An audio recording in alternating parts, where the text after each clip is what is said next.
Meron pa ako narinig, 12 years old. Ano bang ginagawa ngayon ng Department of Health tungkol dito? Correct. So, since last year, nung nakita naming mataas yan, ini-increase namin yung aming testing, ano?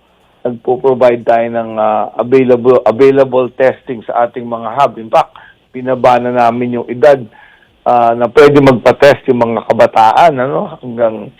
Hanggang 16 years old, pwede sila hingi ng test on their own. So, pag dumadami na test, napipick up natin. Although yung target nating matest, mababa pa rin, no? Nasa 61%. Kung sabi kasi, 95% ng kailangan matest.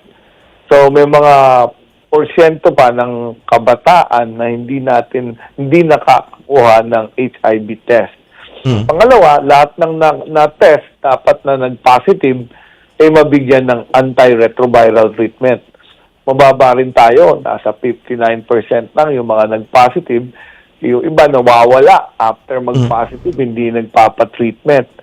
At pangatlo, kailangan ko ikaw ay nag-antiretroviral, kailangan mababa ang viral load. So, i-test din namin yun kung sila ay under treatment. Kasi pag mababa ang viral load, hindi ka na makakahawa.